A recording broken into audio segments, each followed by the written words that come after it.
Hi viewers, today I am going to speak to you about what is polycystic ovaries and how we are going to manage it naturally with yoga or yogic management of PCOD. First, let us know what is PCOD. PCOD means polycystic ovarian disease. There is another entity, polycystic ovarian syndrome. Polycystic ovarian syndrome is a collection of disorders where polycystic ovarian disease is a single disease of the ovaries. About 5 to 10% of the women in the childbearing age group suffer from polycystic ovaries. We have not heard so much about this polycystic ovaries so far, but now it is very common. Do you know why? Because our lifestyle has changed. Because of the unhealthy lifestyle, today our women are more prone for polycystic ovaries. There is a lot of change in the diet, there is a lot of change in the working pattern of a lady. Most of it is all mechanized. We don't actually do strain our physique for anything. All this has indirectly contributed to the rise of polycystic ovaries in our society. Come, let's see what are the symptoms, how to get rid of it, how to go about it naturally, what to eat, what not to eat, etc. in this YouTube, in this topic of mine today. Okay, who are diagnosed with PCOD suffer from hormonal, emotional and psychological problems. People who are diagnosed with PCOS suffer from hormonal imbalance, emotional disturbance, and what does the hormonal imbalance do? Either they don't have a regularity in their menstrual cycle, or they have overbleeding, or some people don't get the bleeding at all. There is increase in weight gain. There is more hair distribution over the face, in the upper lips, in the beard region, in the cheeks, in the chest and in the back. Then they have an oily skin and they are prone for more acne. Acne is seen on the face, on the forehead, on the chest and on the back. There is thickening and blackening of the skin around the neck and axilla and the inner thighs. These are all some of the features of a PCOD patient. Apart from having all these physical problems, they also have psychological problems. They are more prone for anxiety, depression, etc. So it is high time we know the science behind PCOD. Let me tell you, see, in every menstrual cycle we have ovulation on the 14th day of the cycle in a normal menstrual cycle. But when there is PCOD or this hormonal imbalance, what happens? The female hormones, estrogen and progesterone, are decreased, and the male hormone, namely androgen, that is testosterone, is increased in the woman. Because of this, the ovulation doesn't happen. Then what happens? The ovum, which has to get matured and come out, get ruptured during ovulation, doesn't rupture and it remains inside the ovary and it gets degenerated to a cyst. Every month such a thing happens. What happens? You get a number of cysts. So this condition is called as polycystic ovaries. Poly means many. What is the reason for this disease? The exact reason is not yet known. Only there are some theories. And as it runs in families, we think there is some genetic background. More than that, nowadays we feel the alteration in the diet habit and the less of physical work, more of sedentary nature has increased the incidence of PCOD in our women. PCOD is mostly always associated with insulin resistance. What is insulin resistance?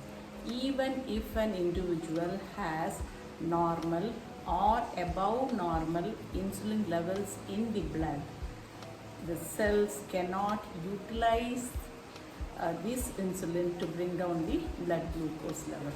This is called insulin resistance. Insulin resistance leads to obesity, and obesity also again in turn leads to more of insulin resistance. So these are hand in glove, like one thing accelerates the other. The third reason is the inflammatory reason. Insulin resistance and obesity increase the inflammation in the body. Inflammation also makes the woman more prone for PCOD. Life cycle and psychological conditions. PCOS is also linked with stress and modern faulty lifestyle, anxiety and depression. So what are the symptoms of PCOS? The PCOS symptoms are irregular periods, heavy bleeding or scanty bleeding, then sometimes amenorrhea. Amenorrhea means absence of bleeding. And male type of baldness, thinning of the hair, hirsutism. What is hirsutism? Hirsutism is presence of hair in the face, that is above your upper lip, then in the cheeks, like in the beard area of a male, and even in chest, abdomen, legs, everywhere the hair is seen in abundance in a PCOS patient. Obesity is another thing.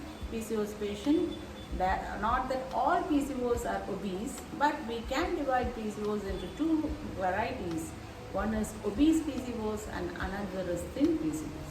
Obese PCOS are very easy to treat, as a reduction in weight gives us the needed result, whereas thin PCO is more difficult to treat.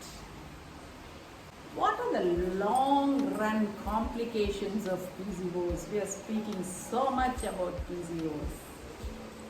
First and foremost is their reproductive productivity is impaired. That means they become infertile. They need some assistance to become fertile. You know, there are mushrooming of so many IVF centers. Why? Because of our lifestyle. Let's go into it later. So the first long-term complication is infertility. Second one is obesity. And third one is obstructive sleep apnea. Fourth one, endometrial cancer. Fifth one will be anxiety and depression. So this hormonal imbalance affects not only our body, it also affects our mind. So here comes the role of yoga. Let us see how yoga is going to help a PCOS patient. We cannot cure PCOS, but we can keep them well controlled. Just like any lifestyle modification disease or any metabolic disease which is not curable, it is controllable. PCOD is also controllable.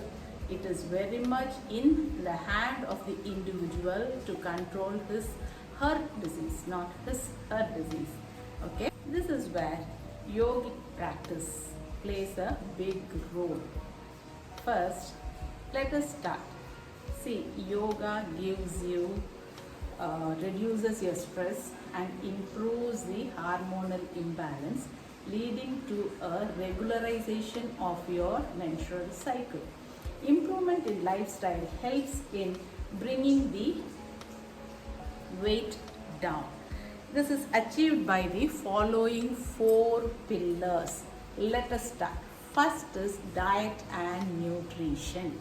Second is lifestyle modification, that is workouts and things like that. And third pillar is health and diet. Which food to eat, and that the food we eat should not spike the blood sugar and spike the insulin production also. What are these? Please include whole grains in your food. Then what else? For whole grains in your food, legumes, fresh vegetables, fruits and with extra fiber, fresh vegetables and fruits with extra fiber. Then soya is a natural source of estrogen. Include it in your food.